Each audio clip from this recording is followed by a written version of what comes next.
こんにちは。 NPO 法人日本霊気協会理事長の辻陽子です。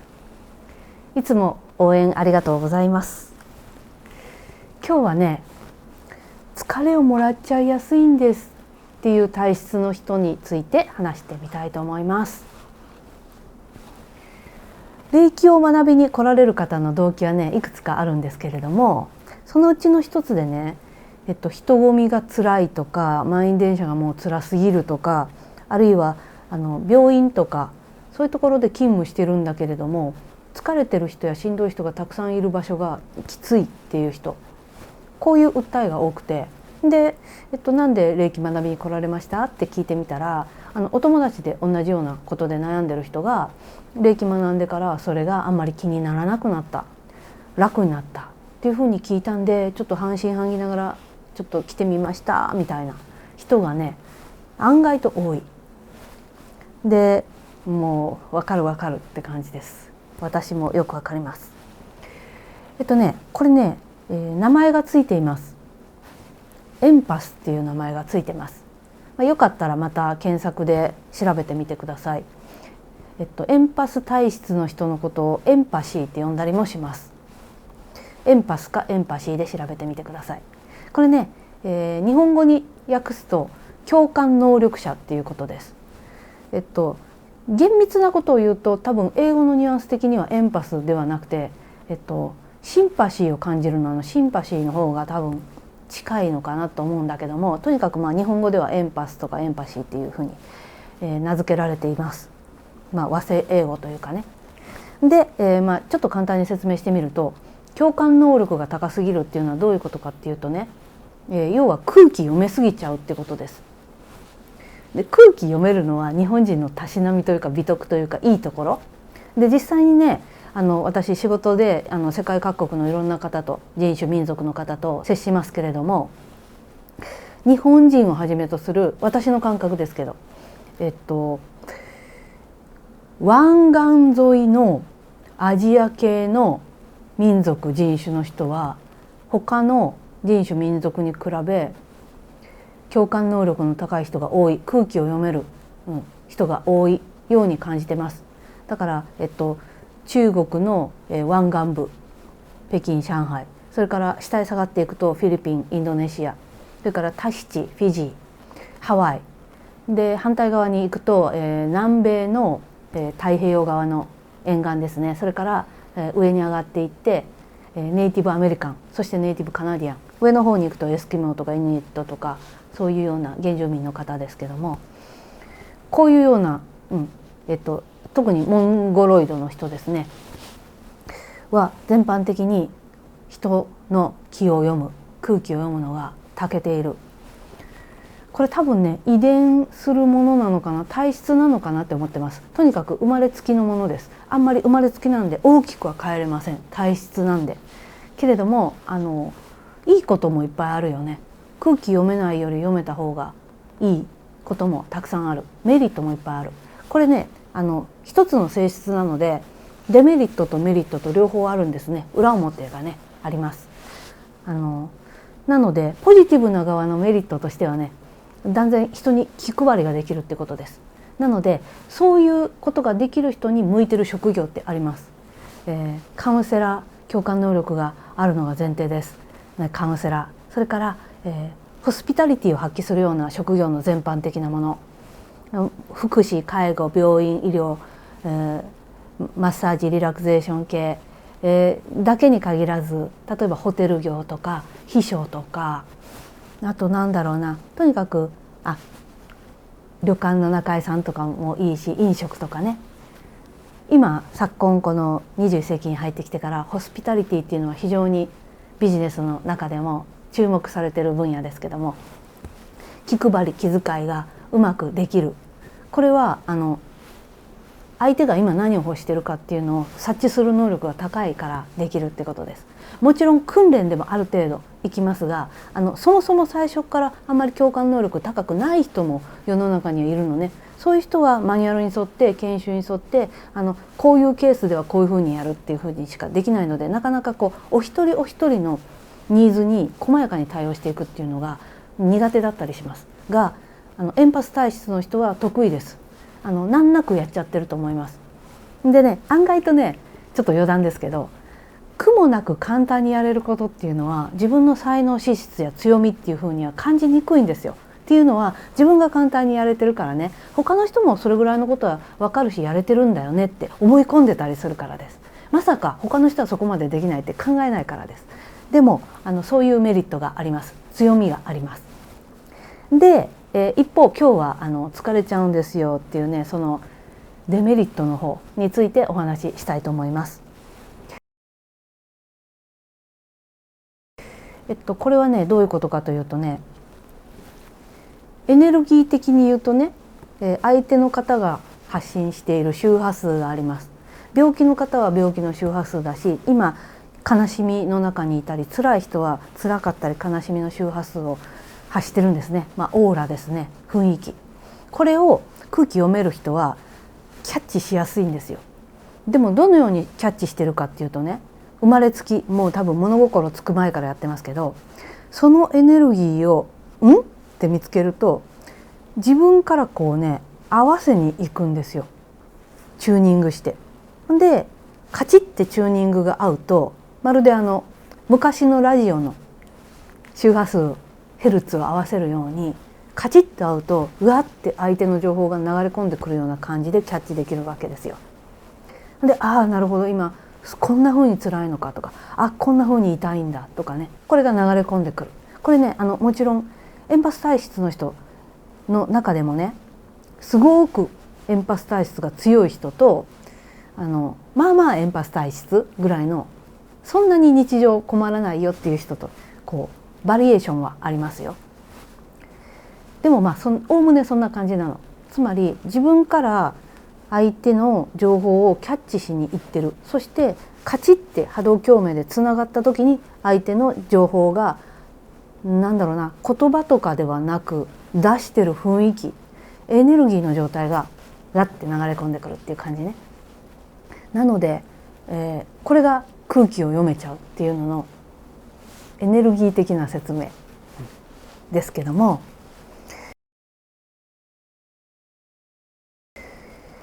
人によっては例えば腰痛の人と会話しながらね、なんとなくです、この人腰痛なんだ、お辛いな、どれぐらい辛いんだろうな、大変かななんてぼんやり考えてると、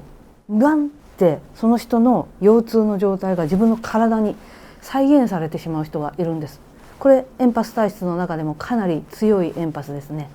でそうなると結局自分が腰痛になるわけだから、痛いって感じるわけだから、これ相当辛いよね。でね、分かっといてほしいのは、これね、単なる相手のエネルギーの情報を体でコピっただけなので、実際にこのエンパス体質の人自身が腰が悪くなったわけじゃないんですよ。痛みの症状の周波数だけをキャッチしてるっていうことなんです。なので幻の症状です。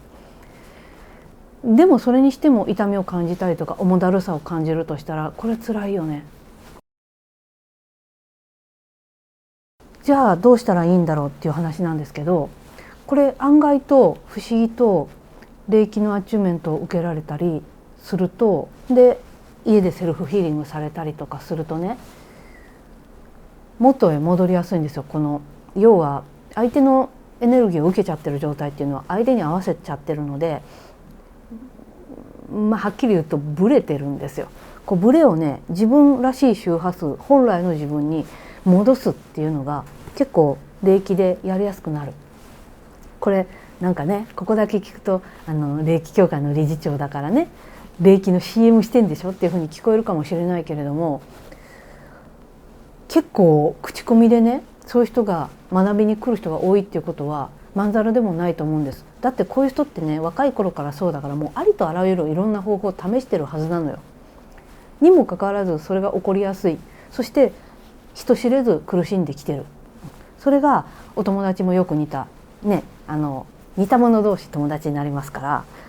そういう人がいて、私霊気のアチューメントを受けてマシになったんだよねって聞くと、いやちょっとダメ元で行ってみようかってなるのは当然で、そして来られた方で本当にね、初級レベルだけでもです。来られた後の感想、たくさんメールありがたいことにいただくんだけども、読んでると本当にイライラくよくよがとても減りました。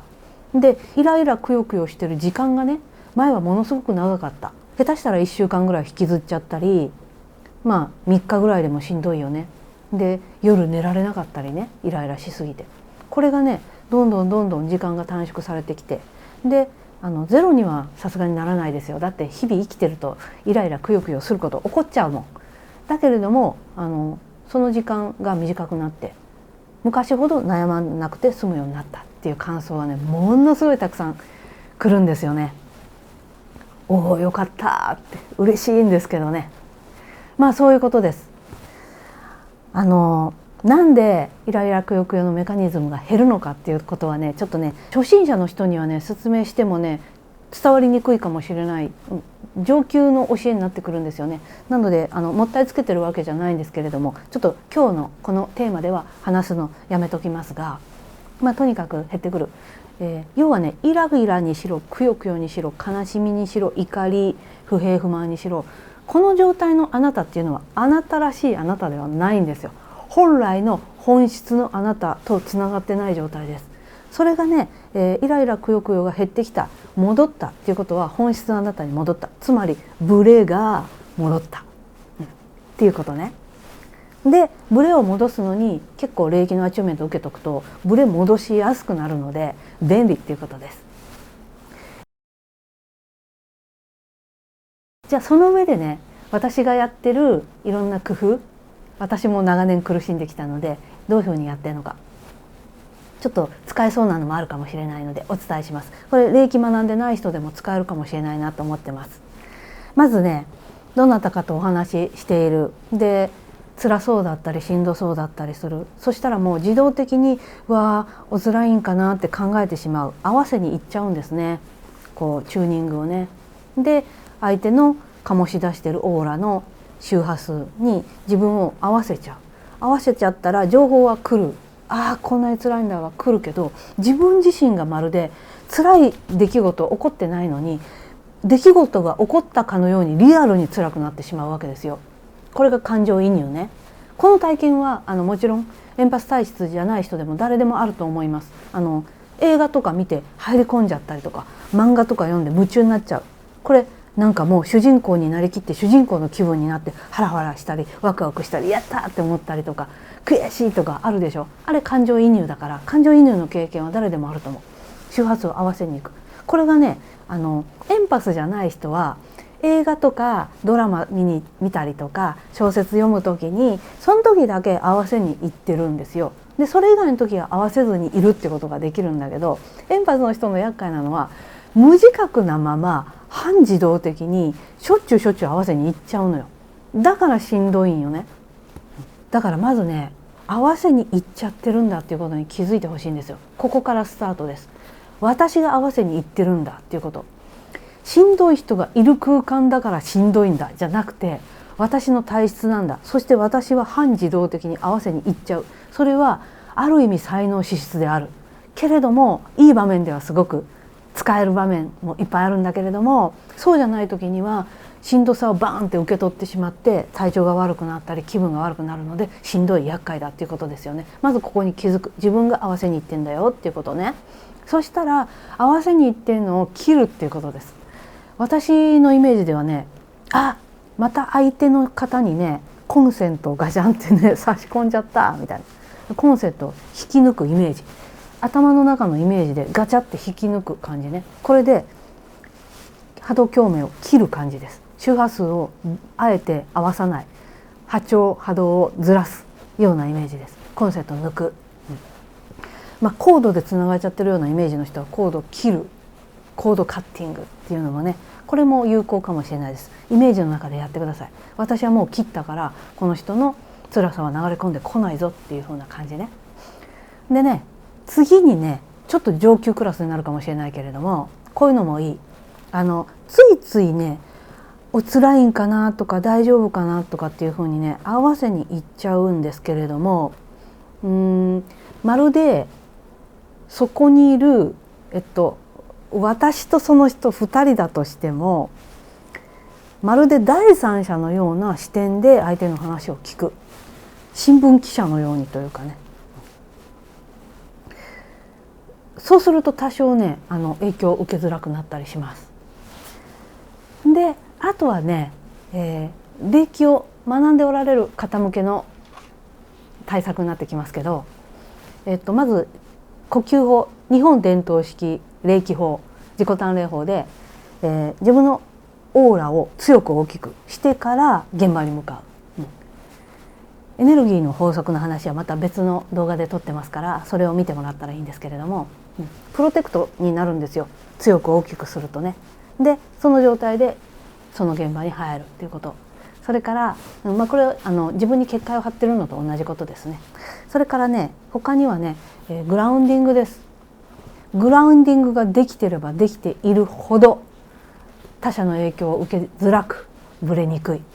これを覚えておいてください。そしてグラウンディングの方法はね、一番いいのはね、お散歩とかウォーキングとか、その場でちょっと軽く飛び跳ねることができたら、ぴょんぴょんってね、その場で飛んでみる、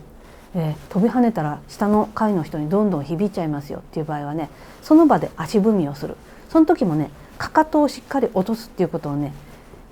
こう心がけながらトントンかかと落としをするような感じで足踏みをしてみてください。あとはね、丹田、下腹のあたりに手を持っていく、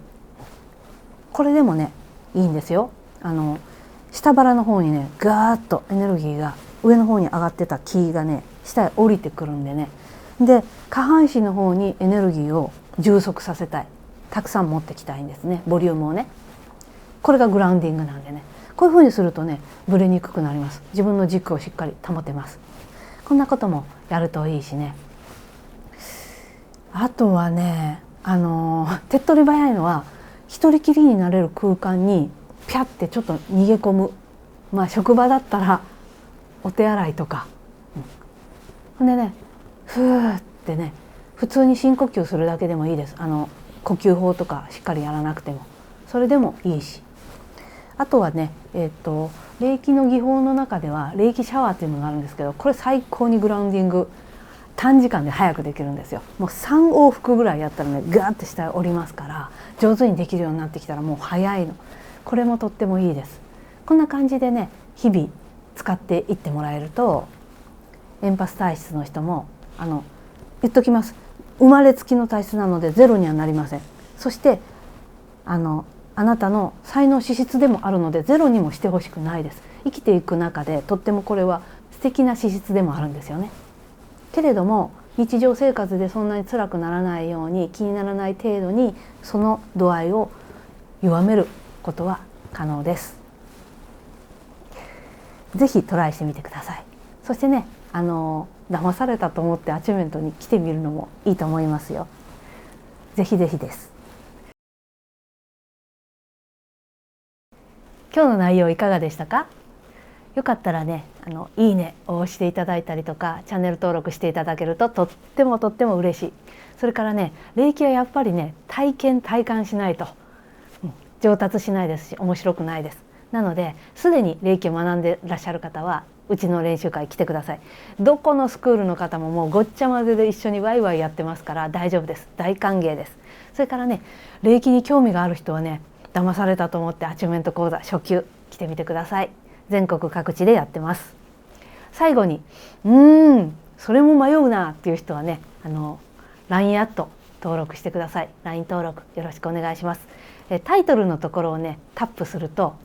いろんな詳細、今お伝えしたようなこと詳細出てきます。ぜひ見てください。よろしくお願いします。またです。